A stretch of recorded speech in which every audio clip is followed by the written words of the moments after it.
Hi guys, I'm back again today with another reaction video, and we are continuing with the story of the prophet. And this is when Muhammad, peace be upon him, was a young man. So this is episode 4. Before we start, don't forget to subscribe if you haven't already. Click that bell button to get notified whenever I do upload a video. And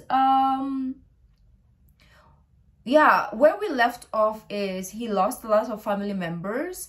His adoptive mother, Amina, his biological mother, his grandfather, and I think one more person. And then now he's living with his grandfather's, so his uncle, basically. He's living with his uncle right now. So we're gonna see what happens in episode 4. So let's check this out. Oh. So the next bit of information we have was the first job of the Prophet. He worked. The Prophet said, hadith is in Bukhari, so it is completely authentic. Allah never sent a prophet except that he was a shepherd. So they said, not even you, O Messenger of Allah. So he said, yes, I was a shepherd. And I used to tend to the flock of the people of Mecca in return for some qararit, some pennies. What are some of the wisdoms? Why would Allah Azza wa Jal do this? If Allah had willed, our Prophet would have been born in the lap of luxury. Sheep are very similar to men in that they need to be taken care of, or else they're going to go astray. And every single animal has a personality. And the shepherd understands this personality, that you need to treat every animal according to that animal's personality. Some sheep are stubborn, some are soft and gentle, right? Some, they know where they're going, others they follow the pack. Some are the leaders, some are not. So the shepherd gets to understand each and every sheep in the flock, and he deals with every animal according to its personality. And this is what a leader needs to do, and this is what a prophet of Allah needs to do, that they need to deal with every person according to their mizaj, according to their personality. In another few years, even a more famous incident occurred, and this is called the Hilf al-Fudul, or the Hilf al-Mutayyibin, the treaty or the pact of Fudul, also called the treaty of Mutayyibin. And at this stage, the Prophet ﷺ is probably in his early 20s. What happened was, a person from the tribe of Zubayr, and Zubayr is a tribe in Yemen. And so the Yemenites, when you're in Mecca, the people did not consider this tribe to be as elite. They are a low-class tribe, and they're very far away. So when you're far away, what this means is you don't have people willing to fight for you, right? So what happens? This person from the tribe of Zubayr sold an item before Hajj. He's come as a merchant. He's brought his leather, he's brought his good. That's how you get your money. And he sold a number of items to Al-As ibn Wa'il, the father of Amr ibn al-As. And Al-As ibn Wa'il, he is a chieftain, he's a politician, he's a career statesman in the Quraysh, and he's a rich businessman. He sold it to him before Hajj. And Al-As said, I'll give you the money after Hajj before you go back to Yemen. Come to me after and I'll give it to you. So he goes, okay, fine. I can wait that long. I don't need it now. I need it back in Yemen. So he performs the Hajj. And then he says, I need my money. Al-As says, come back tomorrow. So he comes back tomorrow. Al-As says, come back tomorrow again. Comes back tomorrow. And then he continues doing this until he realizes that he's not going to get his money back. And so this person goes to the other sub-tribes. And everyone makes an excuse. Why? Because Al-As ibn Wa'il is a politician. He is rich. He is a leader. And therefore, feeling completely trapped and not having any other outlet, he decided to make this a public issue. What did they do in those days? They would write poems. And so one day, when everybody is in front of the camera, now people will just tweet, write about it, and post it on their feed. But it's crazy how creative back in the days they used to write poems when they want to publicize something. And it comes in an art form, of course, because poems are not going to be like, yo, this person isn't paying my money. It actually is an art form, but still reveals what you want to say about a certain person.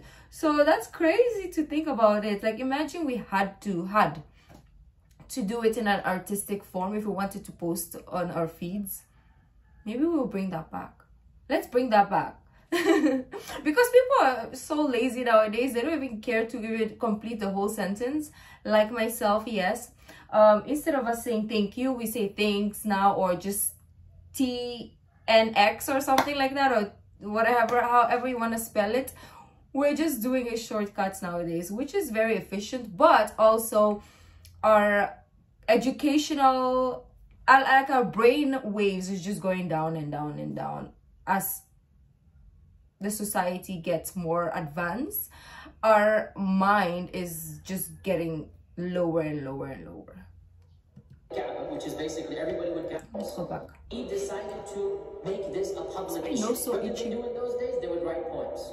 And so one day, when everybody is in front of the Kaaba, which is basically everybody would gather around Asr time, all the people of Makkah would now come and they would say this is a social place as well. He now comes and he says out loud his poem that he has compiled. So he says, Ya ala fihrin, O tribe of Fihr, O Quraysh, لِمَظْلُومٍ بِضَاعَتَهُ, I am the one who has been unjustly treated because of my merchandise. بِبَطْنِ مَكَّةَ, I am in the valley of Makkah. نَاءِ الدَّارِ وَالنَّفَرِ, far away from my home and far away from people to protect me.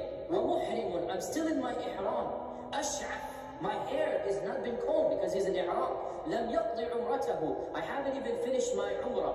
يَا لِلْرِجَالِ, where are my men to help me? وَبَيْنَ الْحِجْرِ وَالْحَجَرِ, between the hijr, the maqam Ibrahim, and the hajar, the stone. I'm so happy he's explaining the hajri because I don't understand. I didn't understand. Sorry. Between the hijr and the hajar. Okay. Because I pronounced it weird a while ago. لم يقضي عمرته, I haven't even finished my umrah. يا للرجال, where are my men to help me? وبين الحجر والحجر, between the hijr, the maqam Ibrahim, and the hajar, the stone. You are doing this to me. إن الحرام لمن تمت كرامته, the true haram belongs to those who are noble. ولا حرام لثوب الغادر الفجر, there is no sanctity to the one who wears a thawb. Most likely there was a thawb in there involved as well. Who wears a thawb while he is a cheap and a steal and a lowly person. So the news spread like wildfire. And Az-Zubayr ibn Abdul Muttalib, the Prophet's elder uncle, Az-Zubayr ibn Abdul Muttalib, heard of this. And he said, we have to do something about this. This is not going to go on anymore. And he convened a gathering of all of the senior members of the Quraysh in the house of somebody whose name you should memorize. He comes up in Sirah over and over again. Okay. Abdullah ibn Jud'an. And here is where they agreed to a pact, a treaty. They would side with the oppressed against the oppressor, regardless of which tribe the oppressor belonged to. And they said, even if the one who is shown injustice is from a faraway tribe and the oppressor is from a Quraysh sub-tribe, we will side with the one who has been oppressed and we will get his full right from the oppressor. And they all went in front of the Kaaba and they publicly announced this. Now, and they signed their names on a document. Now, there is no document, there is no signature. What do you do in those days? You dip your hands in perfume and you put that perfume on the Kaaba on the same place. Everybody puts it on the same place. And the Prophet ﷺ said, hadith is Sahih Bukhari, the Prophet ﷺ said, I witnessed in the house of Abdullah ibn Jud'an a treaty that, were I asked to uphold it even in Islam, I would do so. If I were to ask to follow the treaty even now, I would do so. And I would not be willing to give up my place for a lot of red camels. Meaning, if you were to tell me, if you were to give me a lot of money and I were not present at that treaty, I would not do so. I would not be willing to do so. In that treaty, he's saying, they all agreed that the rights would be given back to the ones who deserved them and that no oppressor would have the upper hand over the one who was oppressed.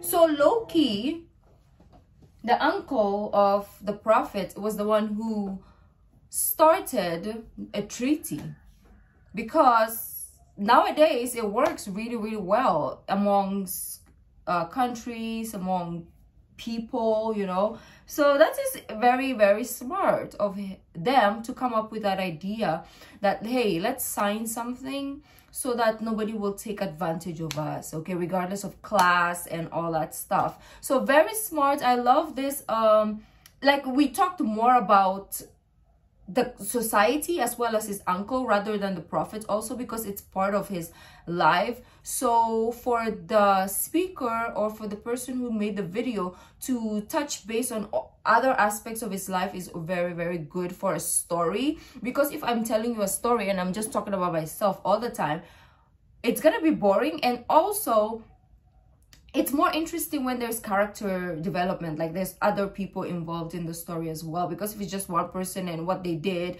and it's just gonna be like, okay, like there's no substance and we don't learn as much. So giving us this different perspective is making us more intrigued, as well as we are learning more about the Prophet himself. So thank you guys for joining, and we'll be coming soon with the continuation. If you like this video, don't forget to give this video a thumbs up, subscribe if you haven't already. I'll see you in the next video. Bye.